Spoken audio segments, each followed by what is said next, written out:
अभी कोई हाथ लगा उसका चीर फाड़ दूंगा। अब लगा कोई हाथ, कोई मर्द का बच्चा बुलाना और तो भी तुम झगड़े के मारे बुला लो किसी मर्द को, मैं बोलेगा नहीं किसी के तुम चिल्ला के बुरा कौन होगा। इस समय नाला सुपारापुर तुलिन पुलिस स्टेशन अंतर्गत आने वाले मोहक सिटी के बिल्कुल नजदीक आरुष हॉस्पिटल पर हम उपस्थित हैं और हमारे समक्ष ये कुछ महिलाएं हैं जिनकी अपनी अपनी शिकायत है और शिकायत है शादाब कुरैशी नामक एक शख्स व उसके परिवार से संबंधित। जैसे कि हमारे हाथ में कुछ एनसीआर हैं, ये एनसी लगभग 8 से लेकर 10 है। ये एनसीआर लंबे समय के दौरान किए गए हैं, अलग अलग समय है और अलग अलग फरियादी के द्वारा ये एनसीआर दर्ज की गई है तुलिन पुलिस स्टेशन अंतर्गत। साथी अपार्टमेंट जो मोरेगांव तालाब के समक्ष मौजूद है, वहां पर एक शादाब कुरैशी नामक एक शख्स रहता है अपने परिवार के साथ। उसने तमाम औरतों का जीना मुश्किल कर रखा है। वह उन्हें बेइज्जत ही नहीं करता, मारपीट ही नहीं करता, बल्कि तमाम प्रकार की धमकियां देता है। वह धमकियां जान से मारने की भी होती हैं और महिलाओं को रेप करने की भी धमकी बाकायदा उसके द्वारा दी जाती है।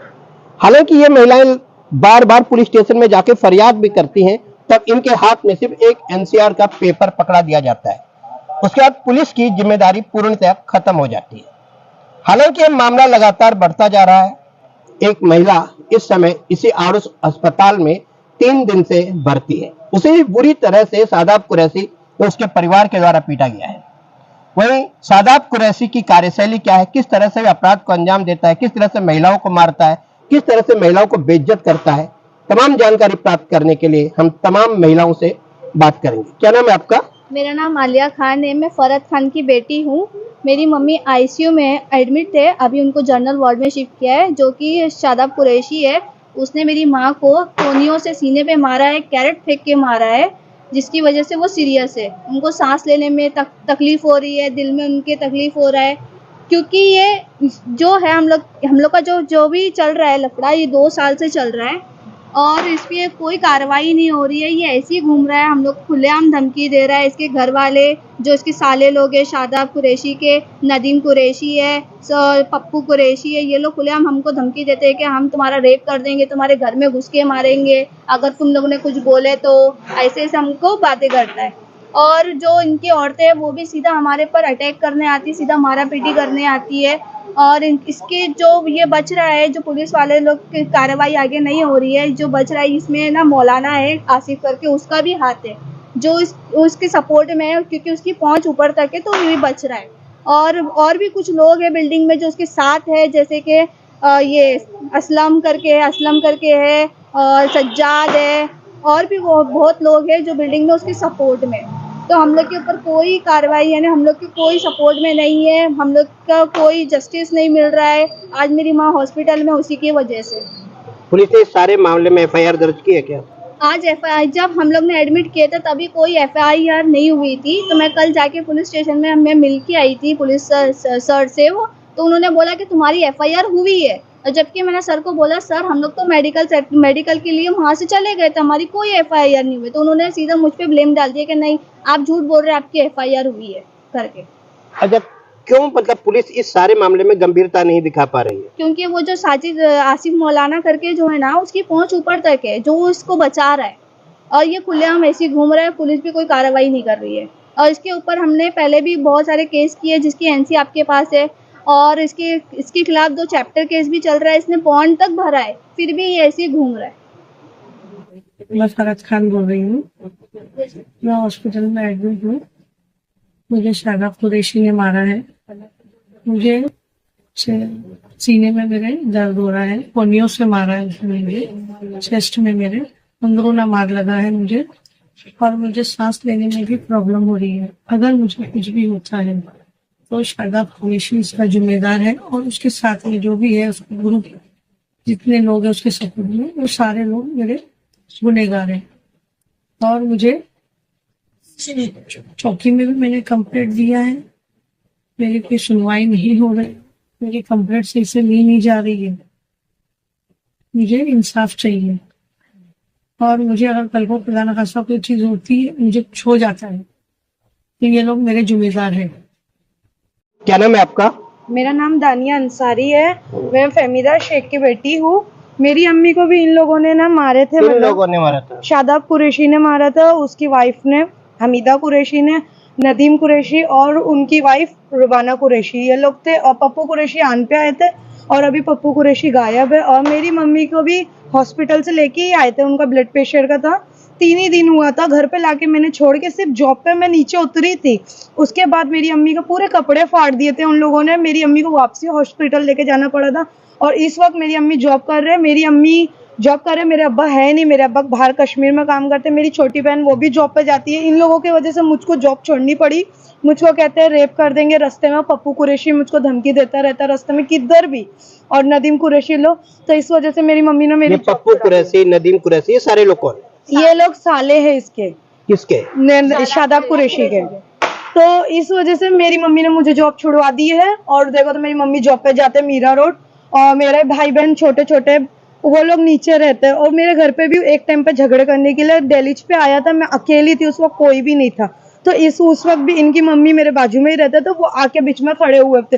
तो मेरे झगड़े होते होते इनकी मम्मी को भी गाली देते हैं। मतलब हमारे जो भी रहे उसमें दूसरों को भी लेता है। और वो झगड़ा करेगा फिर बाद में बोलता है मैंने किया ही नहीं। और फिर दूसरा दिन तीसरा दिन माफी मांगने आता है। हम हर बार थोड़ी करेंगे। पूरा मेरी मम्मी के कपड़े फाड़ दिए थे उस वक्त। मेरी मम्मी आपकी मम्मी के कपड़े फाड़ दिए, आपको रेप करने की धमकी दी। आपने पुलिस स्टेशन में क्या कंप्लेंट नहीं लिखवाई? नहीं, आपके हाथ में मेरे, ये तो एनसी है सिर्फ। ये एनसी है। कंप्लेंट लिख जाओ, जब भी जाओ यही दे देंगे एनसी, इसके अलावा कुछ नहीं होता है। मेरे मामू लोग भी आए थे, हम लोगों ने फोन पे कंप्लेंट डाले थे 100 नंबर पे। फिर हम लोग वहां पर जाके वापसी कराए थे कि लड़की को धमकी दिया रास्ते में रेप कर दूंगा पप्पू कुरैशी। तो उन लोगों ने फिर से एक पेपर बना के दे दिया, बस बोले कि हाँ हो जाएगा। अभी तक का कुछ नहीं हुआ। मार्च से चल रहा है ये झगड़ा मेरी मम्मी के साथ का, अभी तक के एक भी चीज नहीं हुई है। और मेरी मम्मी अभी जॉब कर रही है। और मेरी खाला की अभी देखो, अभी परसों के दिन 11 तारीख के टाइम पे भी मेरी खाला को मारे। मैं गई बीच में तो मुझको शादाब कुरैशी कहता है कि लाफा मारूंगा, पीछे हो जा, गाली दे रहा गंदी गंदी। मैंने बोली, मतलब पहले मैं ही गई थी, कोई भी नहीं था। तो देखो तो वो मेरे को भी मारने की धमकी देता रहता है। तो किस तरह से खाला को मारा गया, किसने पीटा गया? शादाब कुरैशी था, मेरी खाला के आन पे था, पूरे कोनी उनके सीने पे मारा था। 3 से 4 बार मेरे सामने भी मारा। तो मैंने धक्का दी थी, मैं बोली कि पीछे हो जाओ, मेरी उनको पीछे करी। तो देखो तो मेरी खाला ने बोले कि मेरे को इधर मारा है, मुंह पकड़ के मतलब अपना बैठ गए थे। तो मैं बोली क्या हो गया पूछी, तो वो बोलते हैं कि मारा करके। और उसकी वाइफ भी आ गई, पूरे बिल्डिंग वाले आ गए। और जब हम लोग बोलने गए तो हमारे को पकड़ लिए बिल्डिंग वालों ने भी। और बिल्डिंग वाले कहते हैं वीडियो स्टार्ट कर दिया। और पूरे बिल्डिंग में मतलब जो ग्रुप रहता है ना बिल्डिंग का, उसमें वो वीडियो डाल दिया कि ये लेडीज लोग हमारे आन पे आ रहे हैं। पहले खुद ने जो किया वो नहीं पता रहा। कैमरा हम लोग की बिल्डिंग में लगा हुआ, उसका कैमरे का फुटेज किसी को भी नहीं देता है। हमारे 1 माले के फ्लोर के किसी को फुटेज नहीं। और बिल्डिंग का कैमरा बोल के लगाया गया था सोसाइटी का, और अभी कहते हैं पर्सनल कैमरा है। पर्सनल है तो आप अपनी डेलीज पे लगाओ ना, पूरे फ्लोर पे लगाए हो, हमारे दरवाजे पे, हमारी खिड़की के इधर, हमारे इधर लगाए हुए। और हमारे साथ लड़ने को भी आएंगे, फिर एक फुटेज नहीं देंगे।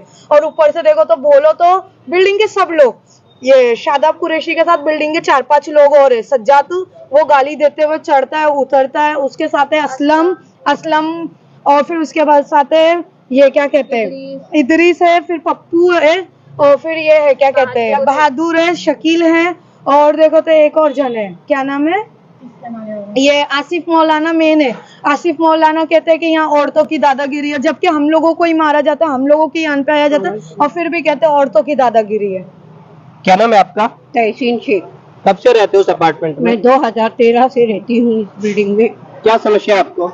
ये समस्या है कि ये शादाब कुरैशी और ये सज्जाद दोनों मिलके झगड़ा करते हैं, गाली देते हैं। कल मेरे को धमकी दिया गया है, तेरे से घर खाली करके जा, वो लोग का साथ मत दे, मैं अकेली रहती हूँ, ये परत आंटी मेरे साथ देती है। तो बोलते इसके मामले में मत आ। इतनी गंदी गंदी गालियाँ दे रहे थे मेरे को। हमारी कहीं सुनवाई नहीं हो रही है सर, कहीं सुनवाई नहीं हो रही है।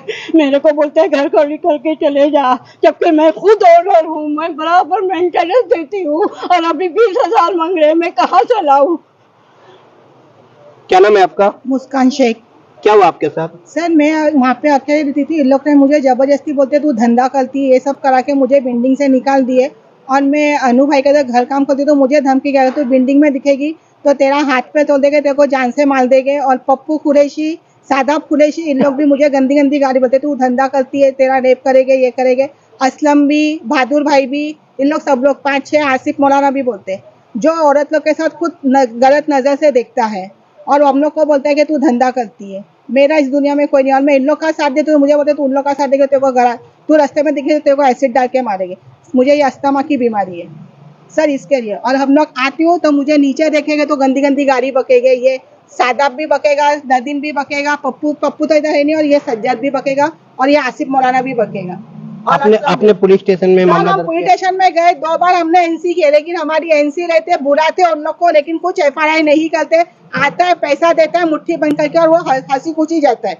अभी भी 11 तारीख को इतना इनको मारे, हंसी खुशी वो घूम रहा है सब जगह। अब ये मस्जिद में गया है, हम लोग की कोई सुनवाई, हम लोग का क्या उखाड़ लेगा कोई।